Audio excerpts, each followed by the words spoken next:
What is going on, everybody? Welcome back to the channel. Aftersound here, bringing you Splinterlands content, I guess, whenever I feel like it. It used to be daily, but summer's been a little crazy, or at least crazier than I thought. And so obviously we've had a little bit of a break here, but don't you worry, we have still some very exciting things that the team is putting together, and that is conflicts. So I know that I'm coming in a couple of days late on this, but I wanted to dive in because conflicts is probably going to be the biggest thing that the team is launching for July, and wagon kits are already craftable. Now, there was a separate post on Discord sharing the wagon kit prices, but that's also included here, so I'm just going to go ahead and kind of do the entire, or at least everything we know about conflicts as of today and as of this post from Splinterlands. So, battle lines are being drawn once again. Welcome to the first ever Conclave Arcana Conflict, a 30-day event where players can stake cards and packs, earn points, and receive exclusive airdrop rewards. If you're familiar with the Rebellion conflicts, you'll feel right at home, but with new mechanics, card types, and strategic depth,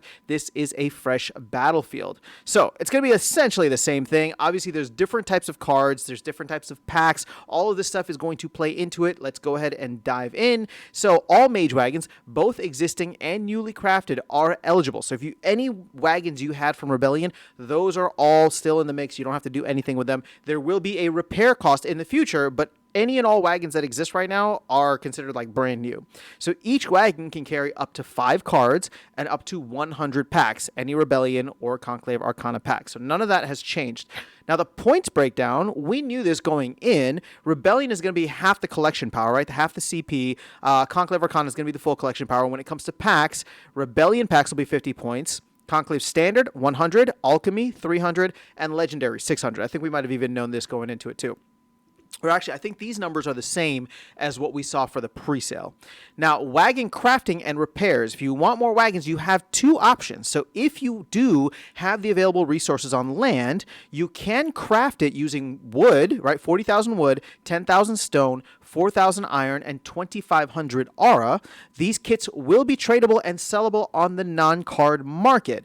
Or you can just go and buy it on the non-card market with DEC or credits, right? And so let's actually flip over here for a second because I just wanted to show you, at least as of today, I'm recording this on July 11th, you can see $5.65 for a wagon kit is what the current going rate is, and there's about 106 of them for sale. Let's see how much depth there is. Okay, so there's not too many available for $5.65. There's only 2 of them, right? Another 5 for $5.73, then it jumps up to $5.85. So what I was going to do, and I don't think I actually need to do this, is see how the pricing works, right? Like if you were to buy it or to create it on land yourself versus just buying it. The markets in Splinterlands tend to be very efficient. So my guess is that it's probably, we're probably right there. I mean, sure, there's probably going to be a small margin for people who are making it using land items, but that's just a premium that they're going to charge, right? So that they can create it, earn something off of it. But for the most part, that's just where we're at. So let's see. The interesting thing about this, I will say this, and this is the case for anything that's craftable on land so far, is that aura is the real game changer here, because you need to be creating aura. You cannot buy aura. So for example, let's say wood, stone, and iron get super cheap. Like I could go buy wood, stone, and iron off of the marketplace, right, off of the LPs, but aura is always going to be something that I need to have. So I think that is, it's a way to really integrate land in a way that is undeniable, right? Because either it's being created here or you're going to have to buy it from somebody who creates it, and I love the integration. So let's go a little bit further down. So each time you receive an airdrop cards, one of your wagons is damaged and must be repaired. It's the same resource cost.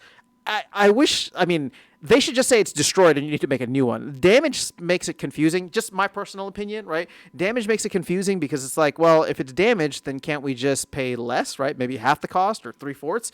But if it was just destroyed, then people would understand that, right? Oh, I had 20 when I started, 5 got destroyed, I need 5 more, right?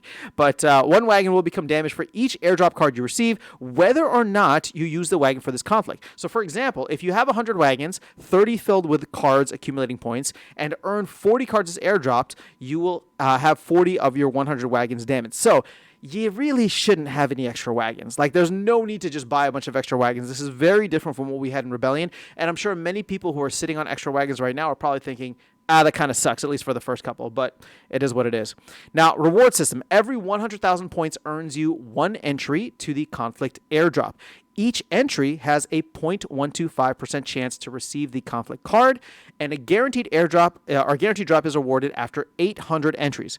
For 25 cards received in one Conflict, you will get a guaranteed gold foil version. And if you use alchemy potions to boost all of your chances, it will be reduced to 1 for every 13 cards in one Conflict. You will get you'll get a guaranteed gold foil.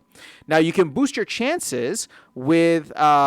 You can boost your chances with potions as well, right? So gold foil will go from 4 to 8%, but it is costing you 50 potions per card. I don't know if it was ever that much before. Midnight potions, on the other hand, will go from 0.1% to 0.2%, and that is also going to cost you 50 potions per card. Now, I think I saw midnight potions recently going for like 2.5 cents, but even at 2 cents, like that's $1. That's $1 to increase your chances. I mean, you're increasing it 50, you're doubling it, but I mean, I don't know how many people are going to be going for and using midnight potions for that.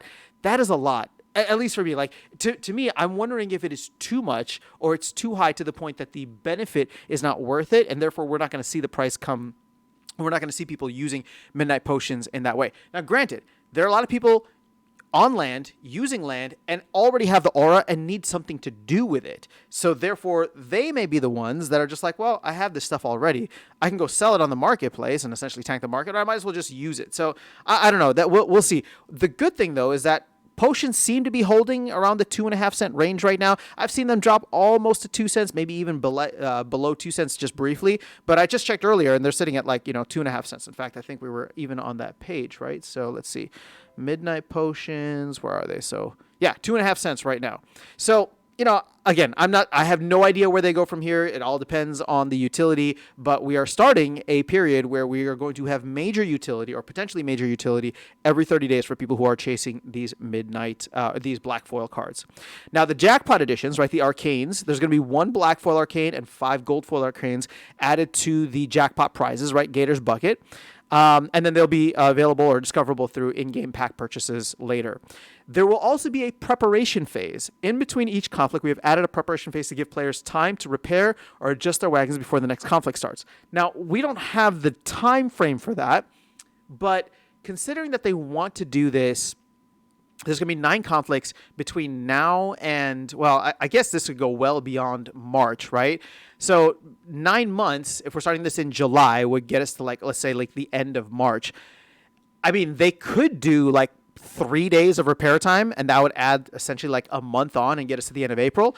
Or they could stretch conflicts out, which might make things interesting, right? So consider the fact that if the next set does come out 18 months later, that would put the next set somewhere in, I don't know, end of 2026. And I'm not saying that they're going to push, conflicts that they're not going to stretch this all the way out 18 months, right? 9 cards over 18 months. But I do think it might go a little bit further. It might even go into the summer, maybe into the June timeframe, right? That way you have a 6-month period there of no conflicts or, everything with Conclave Arcana is finished.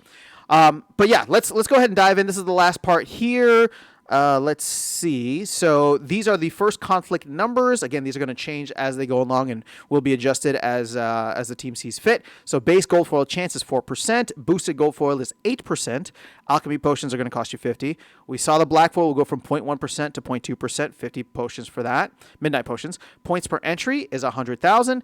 Airdrop chance per entry is 0.125%. So in order to get a guaranteed airdrop, you will need 800 entries, and you'll need airdrops 25 airdrops to get a guaranteed gold foil, which again, you can decrease that by 2 decrease it from 25 to 13 if you use alchemy potions for all of them. So last thing here, the Conclave Arcana conflicts have begun, and only the bold will rise to glory. Points start accumulating on July 16th at 12 p.m. Eastern Standard Time. So let me know your thoughts in the comments below. There's obviously a lot to take in here, but I'm sure many people are very excited about this. I will catch you all in the next video and see you around the game. Take care.